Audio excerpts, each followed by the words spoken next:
abakristo bari hano n'abayisilamu ikigwa cy'uno munsi ni ikigwa kigira kane muri kino gikorana. Ikigwa kiragira kiti ubukristo n'imyemerere yabwo bikomoka mu bapagani kweli.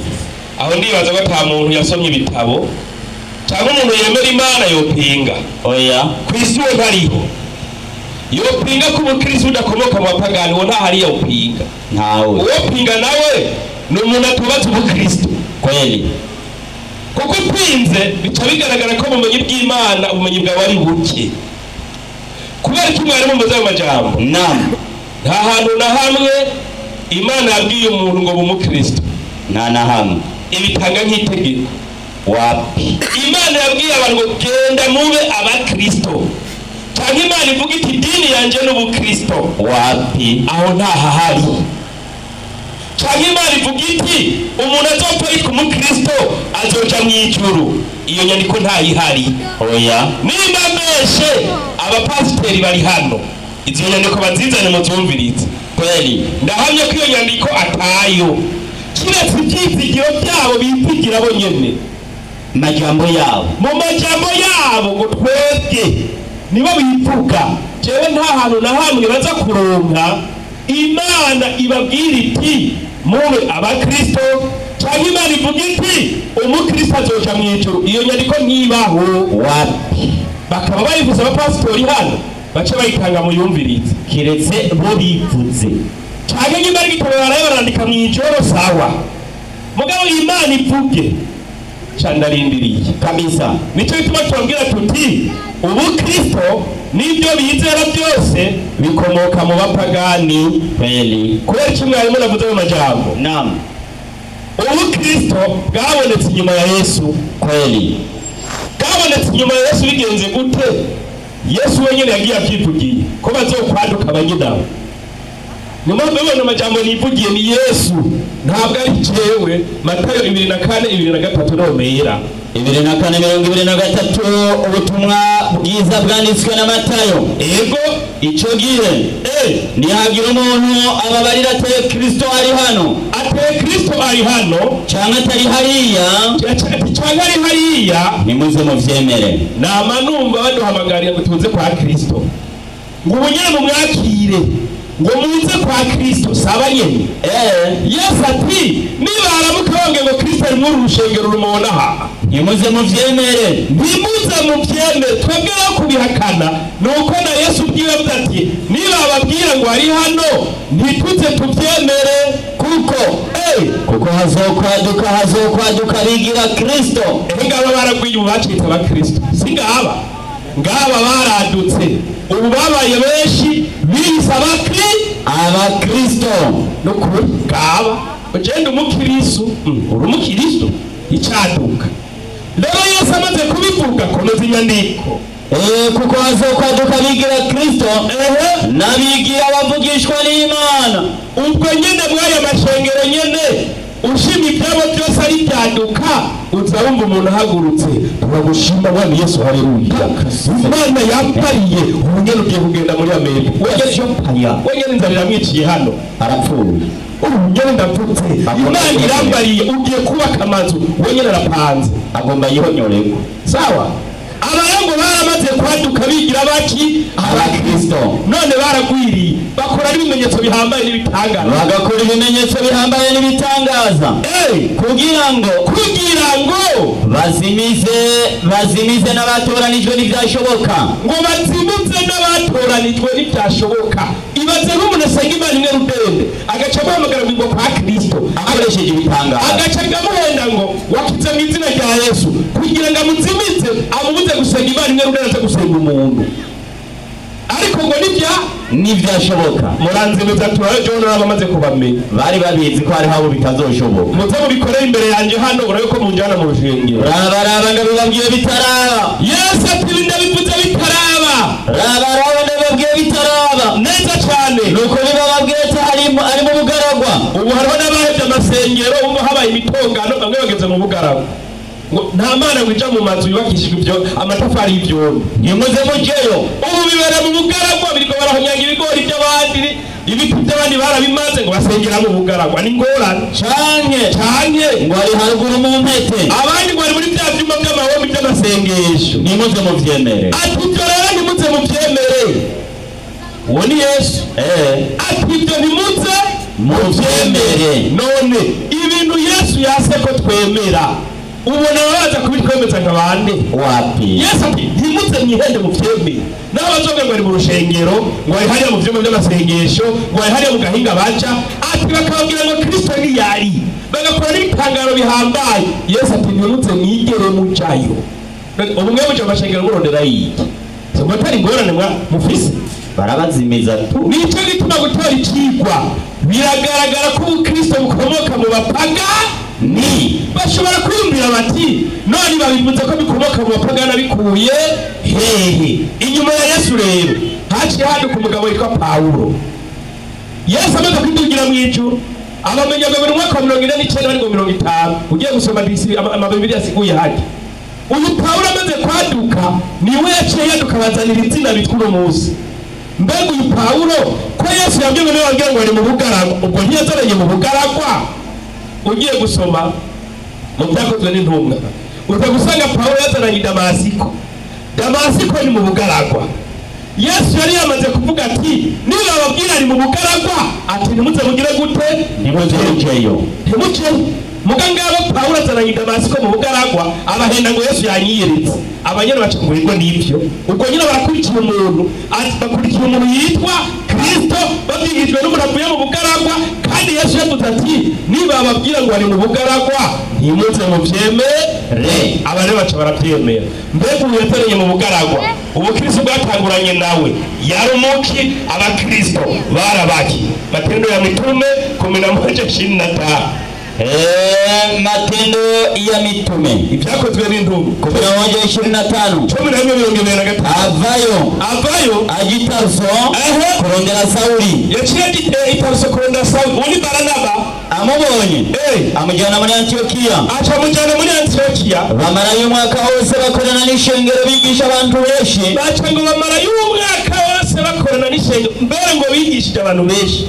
kandi muri Antiokiya muri Antiokiya niho abigishwa batanguriye kwitwa Abakristo. Ngabo ryanze nayo bariradutse. Yesu ngo nibababwira ngo ari mu bugaragwa nimuze mugire gute? Nimuze mujeyo. Abare barabyemeye bacitsa Abakristo mbere bitanguriye muri Antiokiya. Abare babitanguje muri Antiokiya.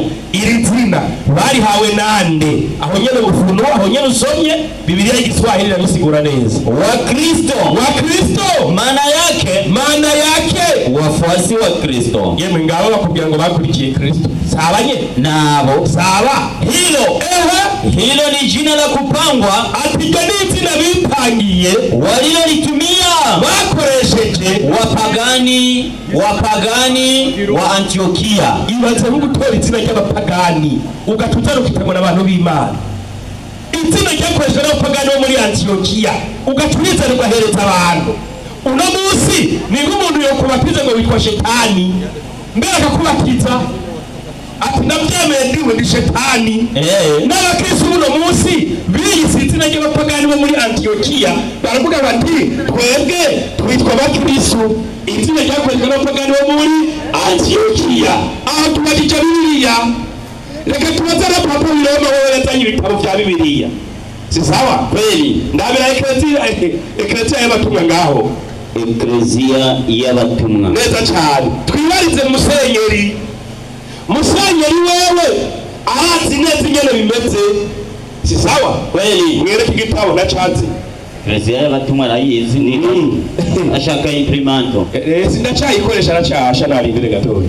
Inyandikira giriti igira mweki aberanda urupapuro rwa 33 abavukanyi. Abakristo bahuye bitagwa ni beranda bakita bene data. Nivyo mwiyita Abakristo ba mbere bitazira batyo. Abakristo ba mbere ngo bitazira batyo nivyo biyise. Si Imana yabibise izina Abakristo ryatanguye kuvugwa muri Antiokiya. Iryo zina na Musenyeri arabyemeje ko ryatanguye kuvugwa muri Antiokiya. Antiokia. mbere abakristo sibo barikoresha mugabo barabandi bantu kumbure bashatse gutuka bemeye Imana. Abantu umukristo no umuntu atuka abantu bemeye iki? Imana. None umuntu yenze tukabemera Imana. Uyu wumva ari uw'Imana wapi? Uvuze ngo ni umukristo ututse twebwe abayisilamu twamaze kwemera Imana imwe rutende. Nicyo gituma iminsi yose bamaze hano bayimaze batuka Imana bongera bayicafuza kuko n'izina ryabo riragaragaza ko ari abapagani bo muri Antiokia. Nta gupinga wapi? Nupinga wapi kabisa. Kuko upinze Musenyeri niwe wa mbere kwandikira Bibiliya. Ugeje gusubiza kwa so wawe. Kweli. Rero umwana tuba hasa kubitirwa mu isoko. Nuko bigenda. Uko bimeze.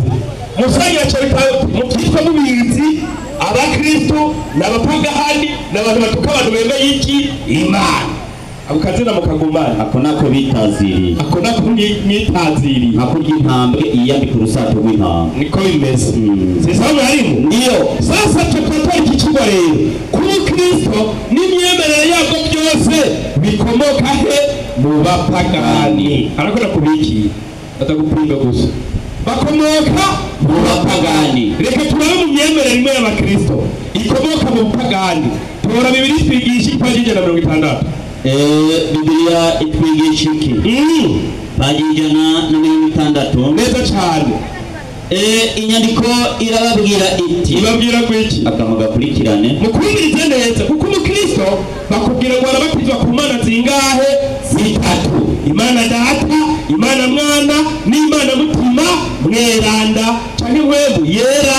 Aho mubaye umuki umukristo. Kumbe bakubatije ku Mana zitatu. Wapfutse wemera Imana imwe rutende. Bagatanga Pawulo umusaraba ati wewe birahetse birarangiye turagukuye ku Mana. Ati turagukuye ku Mana ugiye kuri zitatu. Inyandiko igira iti mbere bacabana n'ibiryoshye ngo ni ubutatu bwera handa cyangwa butagatifu. Ubuntu butatu ukayitana Imana yakuremye ukayishyira mu buntu butatu busuzuguritse ni ngorane. Sobiya ndi none idini ry'ikinyoma nirihe? None idini ry'ikinyoma rero nirihe? Ni idini ryose. Ibyo ni ibyo Kristo ariko nasoma si iby'Abayisilamu. Eka ya ni idini ryose ritwigisha gusenga Imana mu buryo budahuye n'iby'ijambo ryayo rivuga kabisa. Amadini yose y'ikinyoma urumva ni menshi. Bibiliya iyita Babuloni ikomeye. Uti kubera iki? Inyigisho nyinshi z'ikinyoma zatanguriye mu gisagara ca Babuloni. Inyuma ya wa mwuzure wo mu gihe ca Nowa. Izo nyigisho zarakwiragiye ku isi yose. Zigera n'Inyanza Raki. N'akarorero abantu b'i Babuloni basenga Imana zitatu zifatanye. N'ubu barafata mu Data, Mwana na Mutima Mweranda ubiteranije ngo bigira Imana imwe. Iyo Mana ikoresha abayede iyo Mana isenga mwenyine. No muri iki gihe amadini menshi yigisha ko Imana iri mu butatu. Ngo yigisha ko Imana iri mu buntu butatu busuzuguritse twebwe. Ariko Bibiliya yerekana neza ko hari Imana imwe y'ukuri. Bibiliya barabirega ko babizi yuko hari Imana imwe yonyine y'ukuri. Ariko tumaze kubasomera tuti aba baramenye Imana ariko ntibayibaye nk'Imana. Bise abanyabwenge bacika ibifu. Ukuri kw'Imana idashobora kukabasegesha gusa n'umuntu apfa. Mu Baroma 20 n'abatutsi. Oya. Sawa hariho. Ndiyo. Ibyo byose byerekana yuko ugeze uno munsi usenze Imana mu butatu ubura umupagani. Sawa? Bana y'imico gitabo nyereka sidaheze. Baje tugene muri 213 yigira hati inyigisho y'ikinyoma y'ubutatu. Bibiliya yigisha ko Imana ari we muremyi. Ngo Bibiliya abana b'Abakristo abo baramaze kubera ati nuko turi Abakristo hari ingorane yabaye turabapagani komeza. Yigisha ko Imana ari umuremyi. Ngo yigisha ko Imana ari umuremyi be nuko Imana yaremye Yesu. Ngo nuko Imana yaremye nde Yesu mugabo utakumujyana n'iyapagani ngo yarabyawe n'iyaremye gasangiye ubwoko nande nase. Kandi Bibiliya yemeza ko yagize gute yaremye Imana mbere y'ibindi bintu ibintu byose. Ego Yesu ngo Yesu si Imana mushobora byose. abo n'abakristo batangiye kubigundura ngo Yesu ngo si Imana mushobora byose. Yesu ntiyigeze avuga ko angana n'Imana. nta namwe Yesu ngo yigeze avuga ko angana n'Imana, ahubwo yavuze ati dataranduka. ngo Yesu yavuze ngo dataranduka. Ariko hari amadini yigisha ubutatu, ngo yigisha ubutatu akavuga ko Imana igizwe n'abaperesona batatu. Imana igizwe n'abantu batatu, Data na Mwana na Mutima Mweranda, ariyo mpwemu nyeranda. komeza Ijambo butatu ntiriboneka muri Bibiliya. iryo ngo ntiboneka muri Bibiliya. Iyo ni inyigisho y'ikinyoma.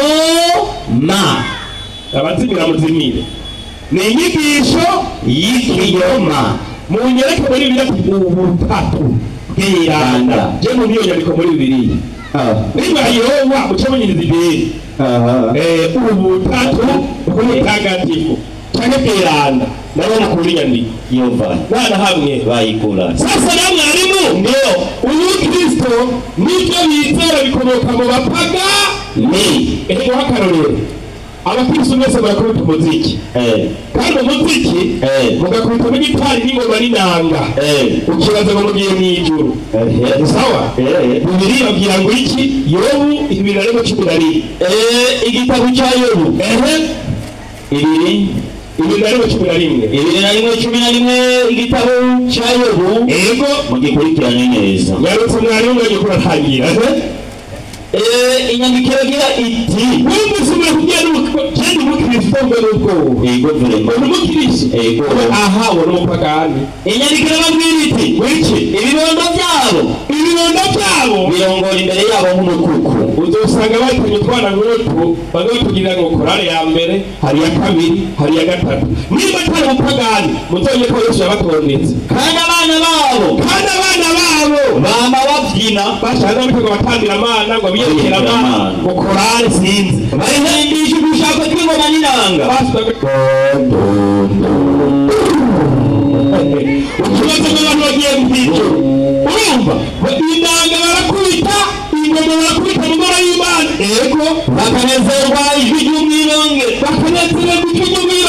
iminsi yabo bayimara barubaniwe. iminsi bakayimara baryohewe baziwe ko basenga Imana, maze bakamanuka ikuzimu banihutse. murindire kumanuka ikuzimu munihutse, mwe ntagihe murindiriye. ninabyo bafite ibitari n'inanga n'ikembe mu rushengero, ariko ahubwo gatanga igitobera baririmba. igitobera baririmba hari niba bibafashe ibyo rero bibafashe reka tubirabe muri Bibiliya. abo bafashwe n'iki? Samueli wa mbere 16 2:3 Samueli wa mbere 16:23 inyandiko iragira iti hanyuma uko yambuye mu mbi yarungitswe n'Imana yafata Sawuli, Dawudi yahitanye inanga agacuraranga. iyo Dawudi amushana na gwa jini rubi gwa rugayimo rw'ijini yaciye hitanye inanga Dawidi tamushenge agahita acuraranga. ikibazo ufise ko Dawidi yavuze inanga akisha wagiye bona mu mbi. Sawa mwami bari yinjiye akabona kuvuza inanga kugira ngo mwami mupemo mwebwe ko mwaba muvuza inanga n'ingoma mu rushengero, iyo mwami mbi nabapamwo usanga izo nkuru bariyo ziba ntizivayo. oya niyo ziba ko mwebwe muratumera amatwi ngo mwizina rya Yesu byose birakoreka, iyo mwami mbi tuba muririmba itarase kwihera. yovayo gute kandi ari mu nzu yayo? tarase kwihera ni wabo. niba muzikembe n'inanga n'ingoma imwami mbi tabapamwo muracazi vugiriza iki? uriho urasohora bosi mu nzu yiwe. Kristo n'ibyo bizera bikomoka mu bapaga. hari ikindi bizera ku mashengero yabo benshi usanga bazi ko umusaraba abomega barabihebye. burya urabuze ko ukeka barabihebye amaranda ari haruguru ko ntawe uriko. reka tutagusuzuma ko ntawe uriko. Bana umusaraba wavuze ku iki? gusubira mu byagezwe 2:2 igitabo cyo gusubira mu byagezwe yose n'imyemerere ya gipagani. inyandiko iragira iti umuntu niba akora icyaha gikwiriye kumwicisha bakamwica mukamumanika ku giti, umuvyimba we ntuzurare kuri ico giti. umuvyimba nturare ku musaraba mugabo muno munsi aracamanitse ko Yesu. ariko nimuze mube kumanga kuri uwo munsi nyene kuko umanitswe ku giti abari kwiki ariko umuvumo w'Imana ugakora upagani ugafata ikintu Imana yavumye ugashyira usengera inna lillahi wa inna ilayhi raji'un. Assalamu alaikum. Wa alaikum assalam wa rahmatullahi wa barakatuh. Urakoze cyane mwarimu, urahejeje kwigisha iminota yawe 20 kandi wagiye mu cigwa kabisa. Ubukristo n'imyemerere yabwo bikurudirwa ngaha Moses wahawe iminota 20 wigisha utahuza abantu n'umubyeyi wa Kristo aho utahuza abantu ubupagani buri hehe. Karibu.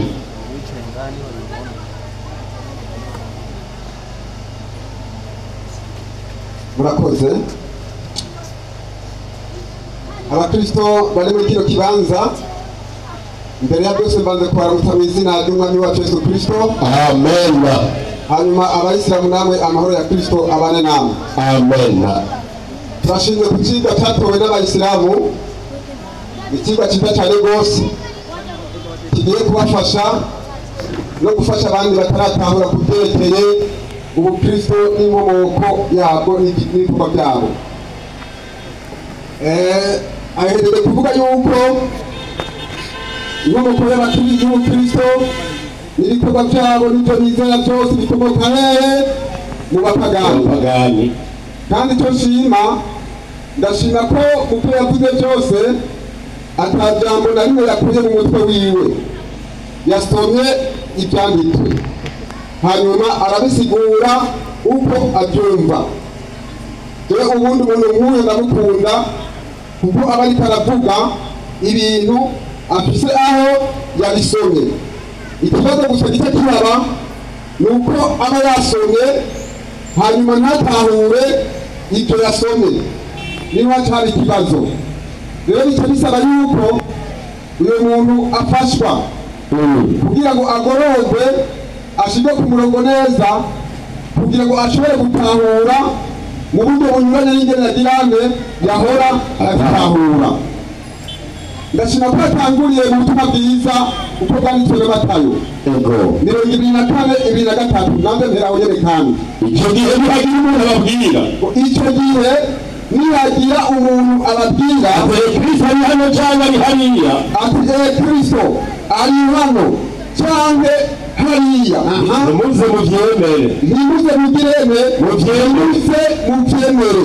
Turashima no kuri iyo mpanuro watanze ko abakristo dukwiye kugaba, ntihagire umuntu azaza kuduhenda aduhendagize atuga ngo Kristo ari hajya yabonetse cyangwa ari hariya hanyuma tujeyo.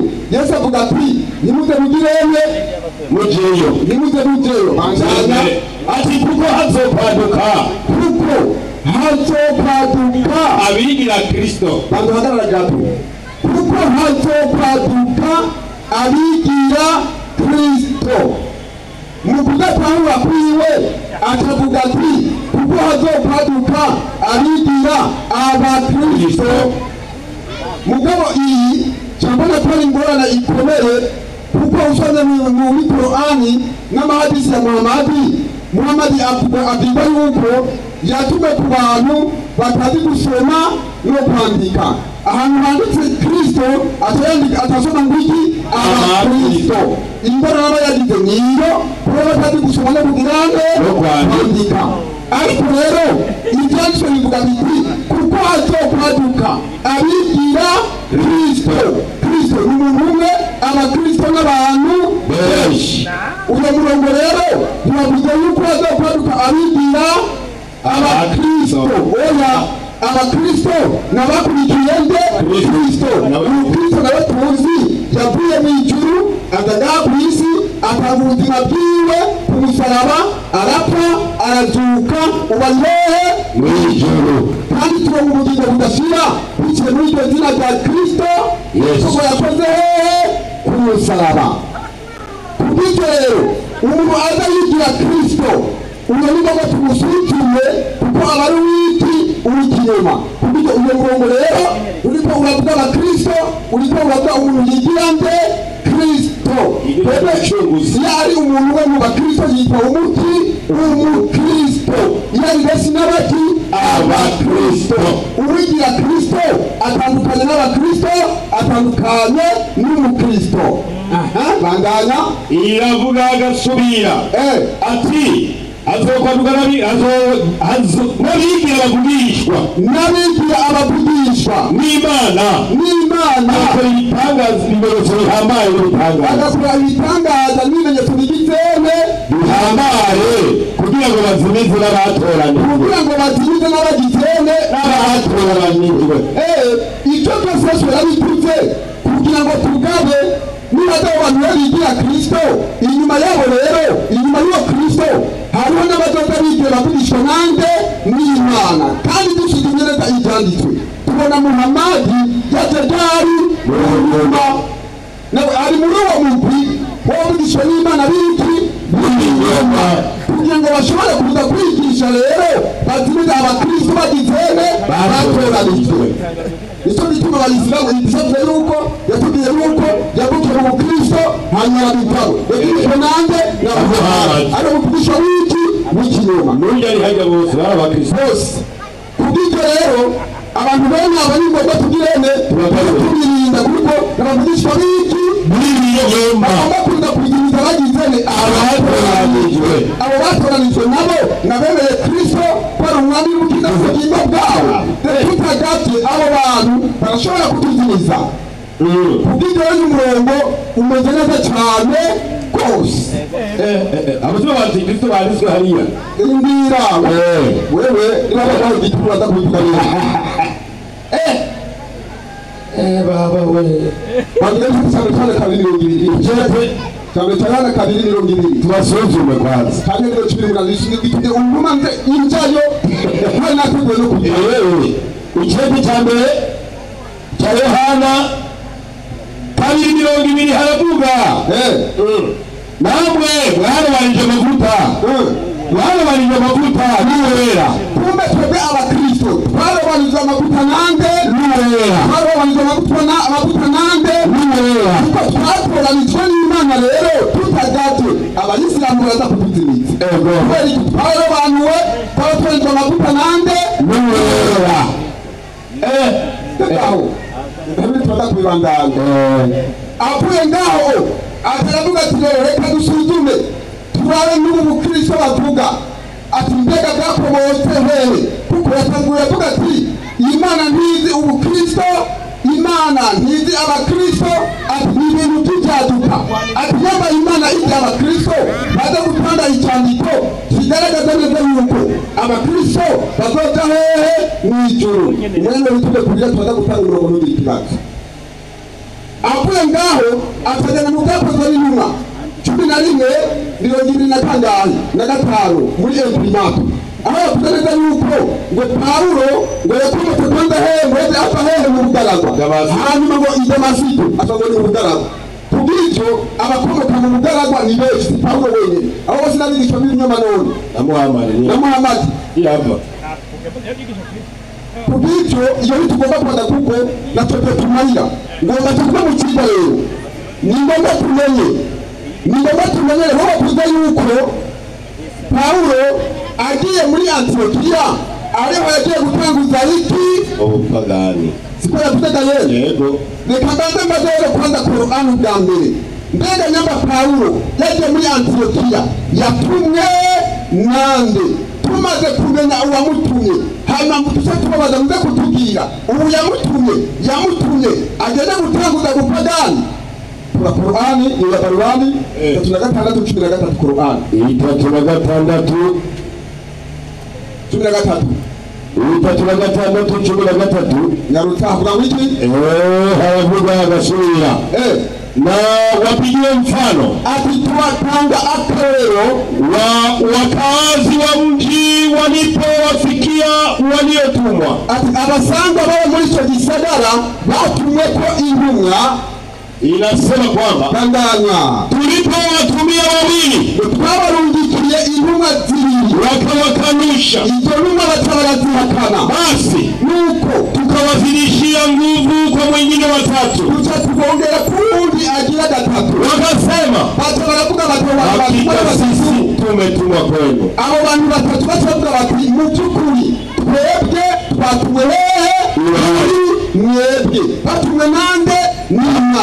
bisomye hehe muri Korani. Reka turaba rero izo ntumwa zatumwe n'Imana muri icyo gisagara bavuga hariho naho tugomba tubaze Korani idusigurire neza. Mbega izo ntumwa zatumwe muri icyo gisagara ni gisagara nyabati. Korani iratanga inyishu genda kusiguro inasema baadhi ya wasafiri bamwe mu basiguzi wanasema mji huo ni Antiokia. bavuga yuko icyo gisagara ari nde?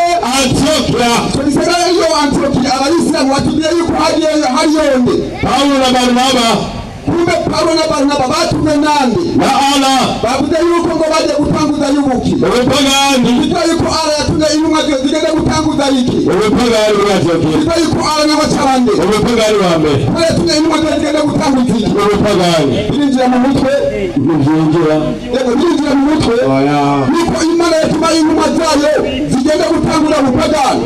Oya. ibyo birishoboka. ariko rero Ubumenyi buke. uko n'ubumenyi buke no gutahura buke. ngomba ndagufashe rero nyamutazi abakristo inyubako yabo iyo baje bapfa ahariho ngomba unamusiga kwereke ugende ubimenye n'undi munsi ntudusubire kuvuga yuko inkomoko y'ubukristo n'ibyo bizera bikomoka hehe mu bapagani. Proce bitano cya Yohana nyine bibaye primato Yohana wa mbere rimwe havuga ngo iki? Mkristo. Umukristo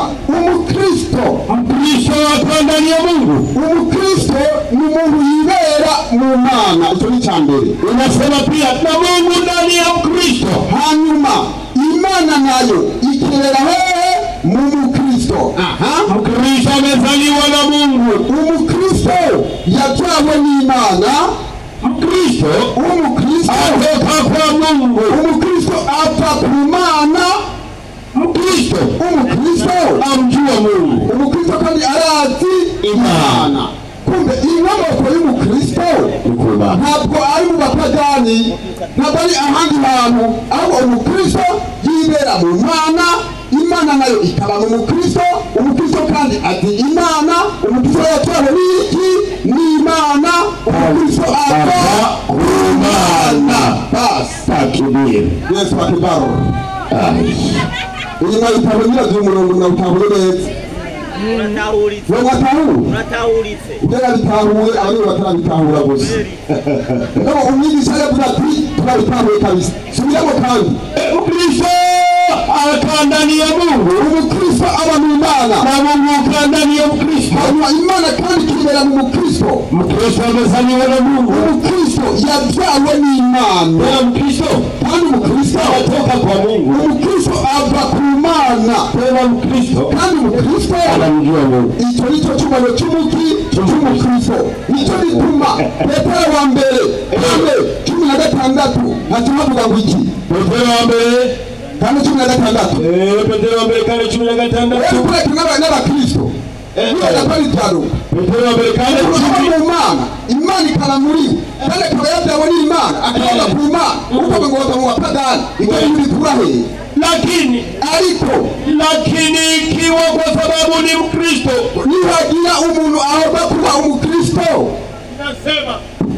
inasema kwa sababu ni Mkristo asione haya, niyumve isoni, bali ariko amtukuze Mungu kwa jina la kuwa Mkristo, aheshe Imana icyubahiro kubw'iryo zina. kubw'iryo Umukristo wese ari muri kino kibanza nakwiye kumva isoni cyangwa kugira isoni kubona yitwa Umukristo. kuko iryo zina ryo kwitwa Umukristo ni izina rihesha Imana icyubahiro. Haleluya. Uganda kutuga yuko ubwisira amazina rihesha Imana icyubahiro. Isigo rindiheruka. ariko izina Umukristo ni izina rihesha Imana icyubahiro. Je nishimiye kuba Umukristo wanjewe. Bravo. kuko natawe nande n'Imana. muri jewe nande nkabahe mu Mana. birabatanga abayisilamu. hanyuma rero nyabize kumera ntashuri ikibazo babajije nta hantu na hamwe reka yuko ngo Umukristo ngozoja hehe reka tubaze kwanza Kristo wenyine ubwiwe. mbega Umukristo ninde? hanyuma ndetse tumenya n'abamukurikiye bazoja hehe sicyo bagende muri iyo epimato urupapuro rw'igihumbi n'amajana 862 igihumbi n'amajana 862 igihumbi n'amajana 862 igihumbi n'amajana 862 nyarutse umwanya ni muto mwananje na 60 igihumbi n'amajana 862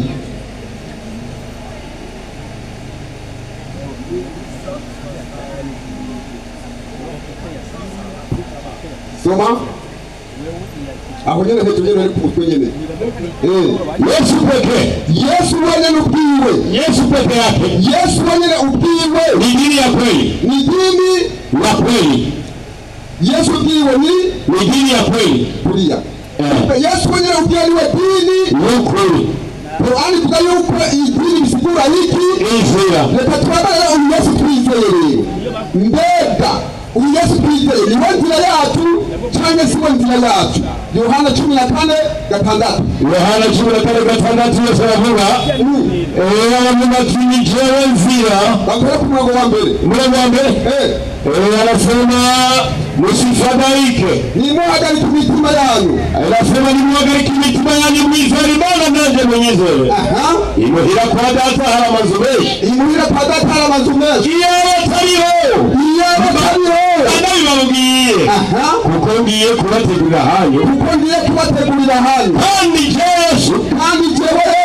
ngiye kubategurira hanyu zogaruka ku batani wanje kugira ngo ndi namwe bari mu muba kandi gatandatu Yesu arababwira ati nijewe nzira n'ubugingo ntawushika mw'ijuru canke ntamujanye abo rero nibanze mbega bitwa ngwiki bakamuragenya bati abaratega 3:28 hanyuma yazanye ibintu by'indirimbo byo kuhari n'ibindi by'imisara kugira adutware hanze y'ikigwa tuva mu kigwa abigatira kabiri abigatira gatatu hafi agasubira ntihashobora kuba umuyuda cyangwa umugiriki ntihashobora kuba umuyuda cyangwa umugiriki ntihashobora kuba umugurano cyangwa uwidegembya ntihagira ushobora kuba umugabo cyangwa umugore kuko mwese muri hano kuko byanditswe kuko mwese muri umwe kuko twese turi umwe muri Kristo kuko muri abakristo kuko turi abakristo mu rubyaro rwa Aburahamu ubwa mbere abakristo ni urubyaro rwande rwa Aburahamu kandi utari umuyisilamu utari umukristo urubyaro rwande rwa Aburahamu abayisilamu tubashyira ku ruhande kuko abakristo ntibashobora kuba urubyaro rwande rwa Aburahamu aho tubashyize ku ruhande kandi cyangwa ni murimo kandi murabaragwa kandi turabaragwa nk'uko byasezeranywe n'Imana byasezeranywe n'Imana ibi biri tahuye Abafilipi 3:2 turabaha Kristo twebwe turi urubyaro rwande rwa Aburahamu turabaragwa nk'uko byasezeranywe basi ntacyo bihindura ko ibyanditswe n'uko biri bizogumuko gushaka umwero w'isi twebwe iwacu twebwe abakristo twebwe iwacu ni mw'ijuru ni mw'ijuru cyangwa ni Nyanzarake twebwe iwacu ni mw'ijuru umurimo w'uyu wabonetse wewe murimo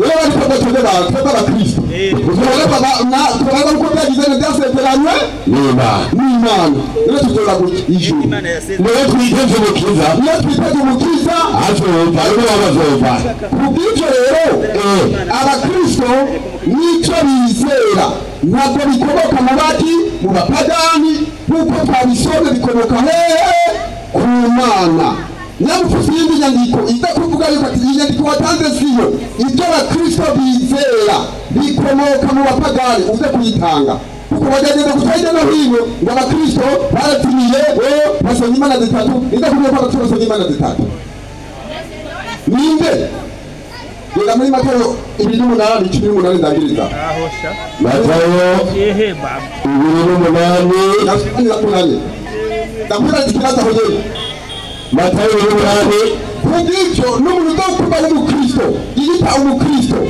atemera ubutatu uwo n'umupagani bandi akubwira ubutumwa nkamwe ni hano kandi nyapa ngaha ahari naze gakumeza abafasha Yesu arabegera ahanza wiki 18 Yesu arabegera arabwira ati nijona hawo mubasha bwose yaruta mwijuru mwishi nuko ari mugende ibintu abigishwa abahanga bigishwa babatiza mu izina rya data twese n'iry'umwana Yesu avuze ibintu bingahe bitatu udakutubwira yuko Yesu yari kwarigisha imana zingahe bitatu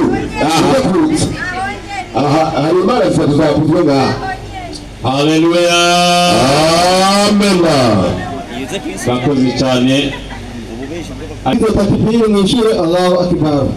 Basi umukristo agize ati haleluya nawe ushure amene itugira ibintu by'akajagari. Suko imeze. Minota 20 irarangiye kandi ku ruhande rw'abakristo berekana yuko ubukristo n'imyemerere yabwo bikomoka mu bupagani. Ndabasaba yuko mwoguma mu kigo kugira ngo ibintu bigende neza.